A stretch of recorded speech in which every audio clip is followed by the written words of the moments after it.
Point blank, these are the four biggest storylines that will decide how Michigan State does this season. Let's go.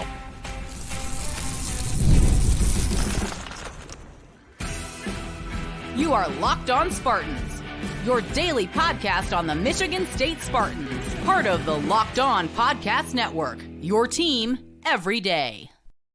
Today's episode of Locked On Spartans is brought to you by Ultimate College Football Head Coach. Ultimate College Football Head Coach is a brand new mobile game that is completely free, has no ads, and is 100% playable offline. Use promo code LOCKEDONCFB, all caps, inside the game store to receive a free boost to your program. Begin your coaching legacy today. Spartan friends, Spartan family, Locked On Spartans listeners, thank you all so much for tuning in to Locked On Spartans, your team in green and white 5 days a week, right here in the Locked On Podcast Network. Please rate, review, subscribe, comment below on YouTube what your biggest storyline of the upcoming season is going to be, and any questions, comments, lockedonspartans@gmail.com. Now, today's show, we're going to, right off the top, biggest storylines for the upcoming season, and then, yes, we're going to get into the captains that were named earlier this week, get a little bit into Florida Atlantic's offense. They just named their starting quarterback, but hey, let's just get into it right now. Guys, I've narrowed it down to four big storylines. Of course, you can have a lot more than that. You can go to like 20 storylines. You can go position by position. But as far as the absolute biggest storylines going into the season, yeah, this is what we got right here. Some of these are going to be, topics that we've talked about for so long that when I bring up this first one, you might just drive your head straight through the drywall or, that driver's side window, wherever you're listening to this. So sorry in advance for that. But guys, number one storyline for this upcoming season, yes, you guessed it, offensive line health.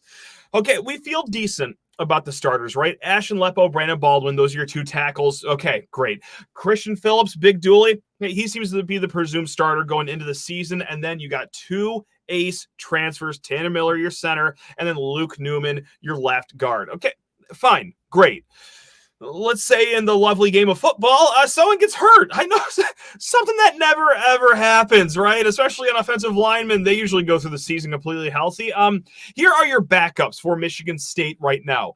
It's Alex Fancher, who has played in 20 games. He's even started 2 games. Last year, 180 snaps. Okay, he has experience.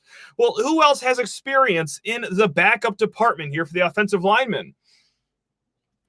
That's no one. No one has any experience outside of Alex Fancher in the 2 deep. Now, I don't expect every backup to have at least 3 years of experience. That would be ridiculous for you to ask for. But it is a largely young and unproven group right now. And this is why I'm not saying chalk it up as a loss and that they are going to be a horrible unit. No, this is the storyline portion of this.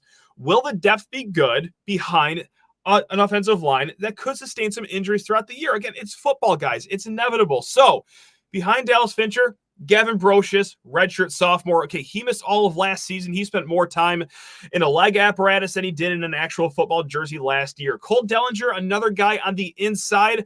He's going to be in his second year in college, but so far we've heard in camp that he's been also in a leg apparatus too. Don't know the severity of the injury. Don't know if it's precautionary, but he's been limited at best so far in practice this fall. Now your tackles. Okay, redshirt freshman Stanton Ramel, who, again, missed all of last season. His leg blew up before the season even started. So, hey, highly touted 4-star kid. Never really got a year of development because, he was rehabbing an ACL injury. Now, we did talk recently that, yes, he is pushing Brandon Baldwin a little bit in camp right now. We'll see, if that's because Stanton Ramel's the real deal or that maybe we should be worried about our left tackle position. But nevertheless, your backup is a redshirt freshman with no experience. Jacob Merritt could also be a backup. Okay, he's a walk-on, former walk-on. And yes, do former walk-ons work sometimes in college football? Certainly. Actually, at the offensive line position more than any other position, but again, it's all unknown stuff. Andrew Dennis, a true freshman. Peyton Stewart, a true freshman. So can walk-ons and freshmen be good in a backup role? And even if not a backup role, like if a guy gets hurt, these linemen can't be on the field for 110 snaps per game. They need someone to come in and give them a breather every once in a while. How solid will these offensive linemen be? That is going to decide a lot of this season, both what Michigan State can do in the run game and also, it's their job to be the Secret Service agents for one Aidan Chiles and keep this man healthy.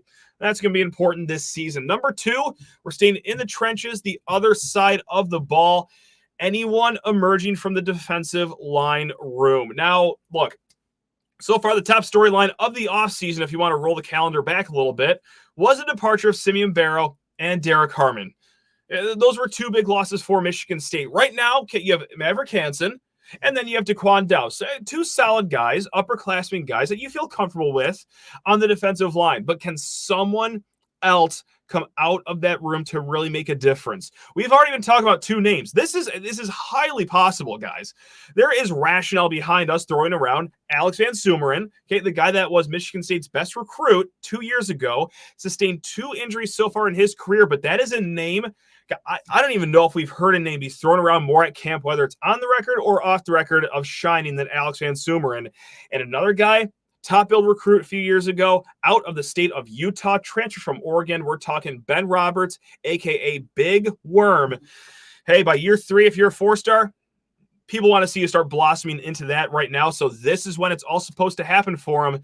So far in camp, you're hearing good things about Ben Roberts. So can one of Alex VanSumeren and Ben Roberts step up, not just to be a complimentary piece for Hansen or Dowse, but raise the ceiling as former 4-stars in that room? Again, very possible. And you know what? That's not to say that, hey, even a true freshman, Mike Shunbeeler, who's been getting a little bit of shine this offseason, or hey, former walk-on offensive lineman who played a little bit of defensive line last year because, well, they kind of needed him to, Ben Nelson. Yeah, we're not going to discount that at all. So, no, there are some names in that room. I mean, Maverick Hansen, much more optimistic than I am, much more optimistic than anyone on this planet is. Earlier this fall camp, he said that there are 8 interior defensive linemen that he feels comfortable with playing in week 1. So that could be him just being a good teammate, hyping his guy up, or that could be him being a top build promoter of this team and, you know, identifying that, yeah, this room is going to be okay. And in a Big Ten, where you're going to be facing a lot of teams that are going to try to run the ball down your throat, you need good interior defensive line play, guys. Number 3, hey, when are we going to get to maybe the other biggest storyline of the offseason? That's right, Aidan Chiles, the young phenom quarterback. 24/7 Sports had him rated at one point the number 1 quarterback transfer, ended at the number 2 quarterback transfer. Nevertheless, yeah, a lot of hype around this kid. So the third biggest storyline is, hey, how fast can it click? Because, guys, look, as much as we've hyped him up on this show, as much as you maybe have hyped him up just by watching his own highlight tape and seeing that, oh, my God, we get a fun dual-threat quarterback here in East Lansing, there is no guarantee that it is going to happen just like that. Something that, you know, that I've thought about the other day is, well, how about the start of Connor Cook's sophomore season? Different quarterback stylistically, of course, but hey, he left here as one of the all-time great Michigan State quarterbacks. Didn't really start great for him his sophomore year. It is asking a lot for a sophomore to be the first-time full-time starter to hit the ground running just like that, guys. I'm very excited. I am so fired up. If you don't think I'm not going to spill my beer, losing my mind in the confines of my own home during his first 15-yard scramble or his first 30-yard pass thrown down the seam, no, you're out of your mind. Of course I'm going to lose my mind, but just like Jonathan Smith has been trying to preach to us, be confident about this kid. He does have the goods, but please be patient. But let's say the patience, you know what, isn't for Aidan Chiles. Let's just say he hits the ground running. You go through the first month of the season 3-1, or my goodness gracious, 4-0 because he's playing so good. Well, yeah, that's going to tell a way different story of the season. And guys, the fourth biggest storyline, you might laugh at this one, but man, if you've been watching Michigan State the last few years, you know how important this has been. It is special teams executions. At their best, Michigan State football, at least this upcoming year, can be arguably the best duo of punter and field goal kicker in the conference. Ryan Eckley, the top returning punter in the conference from last year. Jonathan Kim, you've all seen his leg. All right, just who they are as players, that's not something you got to worry about. What is to worry about, and I swear I'm not going to get angry thinking about all this last season or 2 years ago, but we've seen how special teams can alter games, especially close games. Guys, we just talked with Kelly Ford of K Ford Ratings. He does great models for college football, great projections, all that good stuff. He has Michigan State playing in 6 one-possession games this season. How do you win those? It's by tidying up special teams. All right, don't believe me? Just look at last year's Iowa game. Tell me the 15-yard punt or the punt that was made directly to the middle of the field for good old Cooper DeJean to take to the house didn't cost Michigan State that game. Or, I don't know, how about the Rutgers game? Whether it was erratically lining up for an onside kick with 7 minutes left, or hey, how about just that basic pre-punt penalty? Well, that snowballed into Rutgers getting the fumbled snap, bringing it back for a touch. You know the stories. And I'll just throw one in too, just to really show how rock bottom we've been at special teams lately. How about 2 years ago? Anyone remember an Indiana game where some special teams may or may not have cost us a trip to a bowl game? Well, I sure do. Nevertheless, hey, you have the personnel. You do have a great kicker, a great punter. Can you just not have 2 penalties on special teams per game? I would greatly enjoy it. I think you listening at home would also greatly enjoy that too. But guys, those are the 4 biggest storylines as we move into the season, which, just over a week away. But guys, hey, you know what? Before we talk about more about your Michigan State Spartans, Ibata, it is the greatest app for saving that money. And there's a little bit of summer left, okay? Or hey, let's say you want to plan a nice vacation for the fall, but you're just dreading the cost. Well, Ibata, you get cash back on all your purchases, so you can spend more on making memories this summer and fall and less time dreaming about them. Now, what is Ibata? Guys, it's very simple. Ibata is a free app that lets you earn cash back every time you shop. Earn on hundreds of items from groceries, beauty supplies, even toys to make sure that you are beating inflation no matter what you are purchasing. You can use Ibata at so many places. And that's not just me blowing smoke. No. Over 2,400 brands, and you can shop at over 1,000 retailers, including your favorite grocery stores. We're talking Lowe's, Macy's, Sephora, Best Buy, and so much more. There's a way to save money, and it is just right in your phone, in your pocket. Right now, Ibata is offering our listeners $5 just for trying Ibata by using code LOCKEDONCollege when you register. Just go to the App Store or Google Play and download the free Ibata app and start earning cash back and use Locked On College. That's IBOTTA in the Google Play or the App Store. Again, use code Locked On College. And before we get you back onto the football field for our Michigan State Spartans, guys, well, how about just the whole nation's football field, right? With Locked On College Football, host Spencer McLaughlin, he is going to take care of you, talk about conference realignment, talk about the transfer portal, talk about NIL, and oh yeah, how about the months of games that are coming up on the horizon? Again, guys, it's Locked On College Football, so thank you for making Locked On Spartans your first listen. Go ahead and make that your second listen. Again, Locked On College Football, part of the Locked On Podcast Network. It's your team every.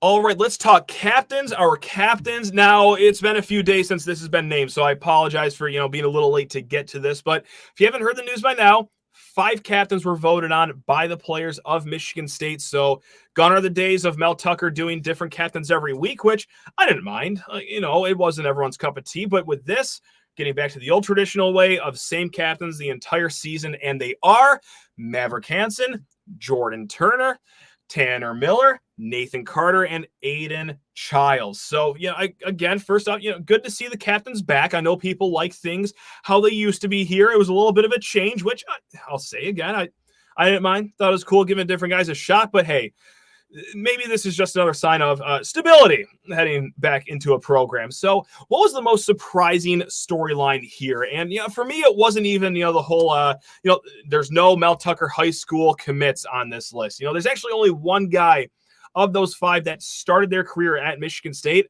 and that's Maverick Hansen, who's been around for so long. He's the last Antonio recruit still around the program. So it's not even that. I got to go to a specific player here that I kind of did a double take on, and it was Jordan Turner. I was a little surprised to see him as a captain, and of course not because we've been hearing bad things about him or anything like that. Absolutely not. By everything that we've been hearing, of course, he's a captain, I guess, in hindsight. But again, this is a guy that just transferred in this year. Will he probably start on the field this upcoming fall? Yes, but it's not 100%. But man, what a quick turnaround for Jordan Turner to come in here and, get voted as a captain because he's not the only transfer, of course. Tanner Miller, Aidan Chiles. Tanner Miller, he's going to be the best offensive lineman on that very important unit. You can see why he was a captain, even though he also came in this offseason. Aidan Chiles, as young as he is, he's the quarterback. Not crazy to see why he got voted captain. Also, too, just listen to the guy talk. My goodness gracious, the way he carries himself. Yeah, that seems like a no-brainer there, too. And then, Nathan Carter, that's the no-brainer of all no-brainers right there. Just flatly what a guy Nathan Carter is. I would trust that man to lead anyone to anything. So, yeah, good on them. So, but yeah, Jordan Turner, new guy.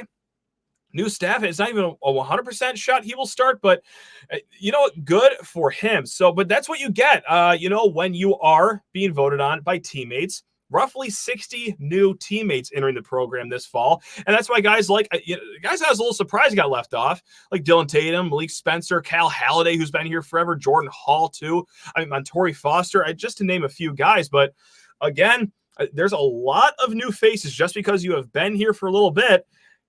With 60 new people and a new coaching staff, it is a hard reset of the program. So congrats to those 5. And yeah, again, with the whole culture change that Jonathan Smith has had, I'm sure there was a lot of good candidates. And let's talk about the culture change here for a little bit here, because guys, over at Spartans Illustrated, David Harns did a fantastic piece last week. Now, we didn't get to it last week because it was behind a paywall. Wanted everyone to have time to read it and actually subscribe to the work of Spartans Illustrated, which I gotta say, I'll throw them a bone right now. I wasn't even asked to do this, but guys, there are many great publications, right? There's your Spartan Mags, there's your 24/7 Sports. I love my guys, Stephen Brooks and Justin Thin. We also love the guys at Spartans Illustrated too. I know it's asking a lot to subscribe to all sorts of different places, but Spartans Illustrated has been killing it since the coaching search. Right? They were on top of it. They break news all up and down. And this piece by David Harns, where he talked to about a dozen staffers, personnel, and players anonymously, this is stuff you are going to want to subscribe to if you want a real inside look at the program. So luckily, Spartans Illustrated, Kickoff 2024. That's a promo code, all one word, Kickoff 2024 for 60% off through Friday. But yeah, cannot say enough great things about Spartans Illustrated. Sure, yeah, good people. They join the show all the time.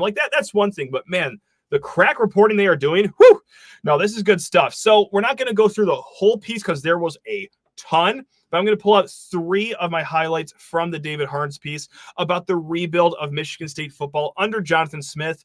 First and foremost, NIL.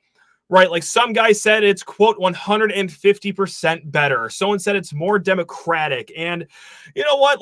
There were issues last year that some of these people have said, whether they're staffers or players, with transfers getting a ton of money, newcomers getting a ton of money, and current players not making anything in comparison to that. And would you look at that? Hey, go across the street to the basketball building. That's kind of what Tom Izzo has been bemoaning his entire time with the transfer portal. And you could kind of see it, too, in his transfers. He didn't go reeling out for, what was the guy that transferred to Washington? Greater. Oh, I'm going to screw this up. Anyway, Washington spent $2 million on a big man. Izzo wasn't going to do that because he doesn't want a newcomer earning, 6 figures while everyone else is not working. Anyway, you get the point. Izzo kind of has a point there because, players and staffers from last year kind of said that, yeah, that was an issue. Now more guys are getting paid. And this is from the Spartans Illustrated piece. Quote, "We had a lot of problems with NIL in the past," said a current Spartan player. "Money isn't everything, but it sure is a factor. With more guys being able to get something via NIL, guys that have been here, not just newcomers, that helps. The new collective pays the majority of the players." So, look, is it better to let one guy get 600,000, 700,000, 800,000? This is the conversation we had with Derek Harmon leaving or Simeon Barrow leaving. Could MSU have matched that money? Yeah, probably. But are you better off we'll just throw out $700,000 on 3 or 4 separate players, younger guys that you could bring in through the program, especially where Michigan State is right now. We're not going to go through the whole 10-minute spiel on that like we have in the past, but nevertheless, spreading around more money. Now, I will say this. Let's not get it twisted here. That's not to say Michigan State isn't spending big on any individual players. Guy we just talked about in the first segment, Aidan Chiles, is probably going to make more money this year than I will in the next 10 years, maybe even 20 combined. So, Some guys out there are doing really okay. It's just that more players, especially guys that have stuck around and have also earned it off the field, which was a key point of emphasis. Yeah, it's more democratic, just as they said. So a current player said, just to put a bow on this, quote, "It might never be perfect, but something for everyone is better than nothing for most." Also, I did like this part. This is Jonathan Smith just knowing when it is his role and knowing when it's not. Of course, he's a head coach. Of course, he's the CEO. He's getting his hands so dirty in East Lansing. He's probably out of hand sanitizer at this point. But guys, like, he's also a newcomer. All right, like he not just at Michigan State, but also in the Midwest. And he's talked about, the importance of Chad Wilt being hired, Joe Rossi being hired, guys with Midwest ties, Brian Wozniak, another guy that's a Midwest guy. But this from the piece was fascinating. When MSU hosts recruits, it's not Smith giving the closing speech. It's been Todd TJ Ducket doing it instead, going on to say, quote, "Instead of Coach Smith rapping about the university he's only been at for 6, 7, 8 months, he let someone else do it," said a source. And with that, the idea of 300, the Spartan movie, and Spartan dog mentality is coming back out. So he's not posing. He's not acting like he's a guy that knows all the ropes and has been everything. Instead, he is outsourcing that job, which just seems responsible and clearly good, because we're going to get to recruiting here on the other side of a break. But yeah, not bad. And that actually takes something for a coach to swallow his ego like that and say, "Hey, former player, you know about this way more than I do. Why don't you go ahead and pitch the ninth inning here on these recruits and just get their commitment if you don't mind." All right, guys, one more piece and then a little bit about FAU to end this show. But first, you need to talk your ears off about Ultimate College Football Head Coach. Hey, Locked On Spartans fans, I want to take a moment to give you a heads up on a brand new mobile game that I think you're going to love as much as I do. It's Ultimate College Football Head Coach. In this amazing game and simulation, you get to step into the shoes of a head coach and lead your college football program to glory. Can you imagine actually being the head coach of the Spartans? Well, I sure can. And you know what? I'm just going to spoil one of my favorite parts right now. You can play this offline. Let's say that you're going to be on a flight somewhere in a little bit with no internet. I don't know anyone like that. It's me. You best believe during this flight, I will be playing Ultimate College Football Head Coach, because you could take it offline. And guys, this is something else I love about it. It's free. It's no ads. It is a true mobile game to its core. You're going to want to download this Ultimate College Football Head Coach. Again, completely free, no ads, and it is 100% playable offline. You can play on the go as you want, when you want to. And of course, we have a special offer for Locked On Spartans fans. Use promo code LOCKEDONCFB, all caps, all one word, LOCKEDONCFB, inside the game store to receive a free boost to your program. Make sure to take advantage of this perk, as it will get your team off to a strong start. So download the Gametime. Just visit ultimate-cfb.com, ultimate-cfb.com, or look it up in the app stores. It's Ultimate College Football Head Coach. Begin your coaching legacy today. All right, one more piece from the Spartans Illustrated article that was written by David Harns, and it's two guys that don't get enough shine. It's Michael Doctor and Cole Moore. You might not even know those guys' names. I mean, if you do know those names, you're a sicko fan. But hey, you know what? Some of us are out there. Michael Doctor, he's a director of recruiting. Cole Moore, general manager. Two guys Jonathan Smith brought over from Corvallis, okay? And they talked about the high hit rate amongst recruits. If you are a daily listener of this show, you might drive yourself crazy that, we're going to go down this conversation point again, because during recruiting season in the summer, we talked about this. Jonathan Smith only goes after guys that he knows he can get. He actually just went 16 of 27 for kids that visited officially in June. 16 of those kids out of the 27 were either already commits or eventually committed to Michigan State. To go above 50% with your official visits, that's not common. That is an unorthodox approach, and that is one that Jonathan Smith takes. And, well, it's not a coincidence that it's Michael Doctor and Cole Moore, two guys that have, their heads screwed on right, leading this process. Quote, he and his staff have a process, said another source. The planning is long-term, but with immediate returns, they are very calm, and they have a process they are trying to instill. They aren't running all over the place looking for things that are shiny and look good and sound good. Now, it did go on to say that, hey, you know what? They're not always looking for the greatest players, but it's all about culture fit. So, of course, if a 4-star does come in and he does fit the culture, they're going to go for him. But Agree with it or not, that just is the process. We'll see if it's going to work out here in East Lansing. But yeah, high hit rate because they're putting all resources, time, effort into kids they know they can get. So other news, guys. Now, this happened down south in Boca Raton, but this is going to directly impact Michigan State. Florida Atlantic named their starting quarterback. It is Cam Fancher, transfer from Marshall, okay? And guys, there was a lot of transfer action for Florida Atlantic over the offseason. 35 transfers out, 21 kids entering the Owls program. And let's just start right there with Cam Fancher. And this wasn't really a surprise, him being named the starting quarterback. 2-year starter at Marshall, 6'1", 195 pounds. He's athletic. He's mobile. He can dance around. He's got good feet. Now, last year, 65% completion, so decent. 11 touchdowns and 11 interceptions. A lot of those interceptions came in the last month of the season for him. It was long said that he was playing through an injury for the Thundering Herd, and then at the end of the season, kind of a mutual parting of ways is the way that we understand it. Again, I'm not going to claim to be a Marshall expert or, be plugged in, but based on, everything that I've read, that's what happened there. So finds a nice home in Boca Raton. So that is who will be slinging the rock. Now, everyone else for Florida Atlantic on offense, guys, look, we're only 8 days away. Might as well start rapping about the Owls here. We're going to be joined by someone that's actually a Florida Atlantic expert next week to talk more about the game, but just a brief overview about their offense. The running game, I got to say, Michigan State should be able to stop these guys. We're going to go through things we're looking for. And actually on tomorrow's episode, joined by Mike Jones of Can't Read, Can't Write, we're going to talk about what we will freak out about in a good way, what we will freak out about in a bad way, and things that we promise we will try not to freak out about. I'm going to spoil something right now.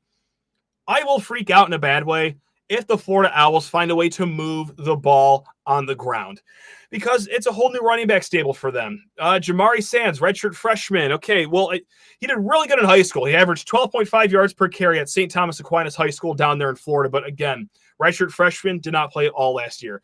Zuberi Mobley, running back 3 last year. He had 22 carries. CJ Campbell, former walk-on for Florida State. So that's what they're working with right there. Now for the offensive line, really good center, Federico Morangues. Okay, he's going to be a preseason all-conference player for the Owls down there.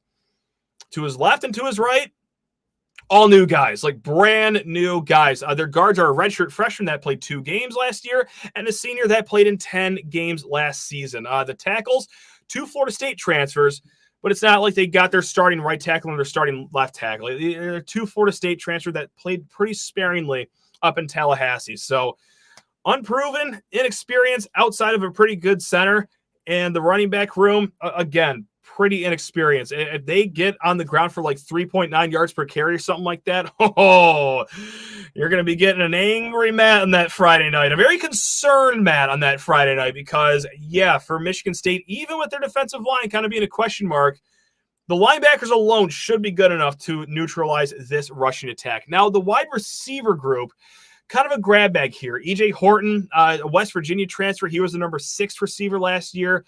Marlon Johnson, Buffalo's top receiver actually last year. 495 yards, 4 touchdowns. So that's a good transfer for Florida Atlantic. Milan Tucker, App State's number 7 receiver last year. And then this is an interesting one. Caleb Coombs. Now he comes in like the quarterback from Marshall. He was actually the leading pass catcher last year, 39 catches. So that's going to be one to keep an eye on. Caleb Coombs already built in chemistry with Cam Fancher. So that is one that, you might want to arch an eyebrow at right there. So that's really quick, the rundown on Florida Atlantic. Again, we're going to get more into the Owls next week. But hey, before we end this show, we got time. Let's talk about some mailbag questions here. Patrick writes in, good evening. My wife and I are new season ticket holders. That's right. Catch the Jonathan Smith fever, Patrick. That's what I'm talking about. What are some game day traditions we must do? I got one non-negotiable one. See the band walk in. See the marching band walk in. It is the most goosebump-inducing experience that you will have on campus. Sure, the team walking in, that's fine. Wish them well. That's a cool experience to do every once in a while. But the band walking into the stadium, oh, man, the hair on your neck doesn't stand up while you watch them come in. They actually just go right to Sparrow Hospital with your body, because if you're not getting chills, goosebumps, if you're not moved emotionally by that, you're just already a dead person, I think. So they just wheel you right over there to the hospital to do everything they got to do to a dead body. So that is 100% one that you have to do. Now, whether you're in a tailgating, of course, bebop around those lots, but yeah, that's where we're going to go right there. Brad wrote in a question too, again, lockedonspartans@gmail.com. This is what we'll end on. I never hear anything about Ken Talley. That's a good point. He was a 4-star with tons of offers from top programs. He transferred from Penn State to MSU before last season and apparently played sparingly on the 2 deep this season. What can we expect this year? That's a really good question. Maybe somewhere in the middle of the line on third downs, because he's like that 6'3", 256 pounds. Like, he's not like a bona fide 3-down defensive tackle by any stretch of the imagination, but I haven't been hearing him with defensive ends or rush end a lot this offseason. So maybe it'll be specialty packages when you want speed on the field on the inside of that line. You get him on the field. But yet last year, I think it's just like 50-some snaps.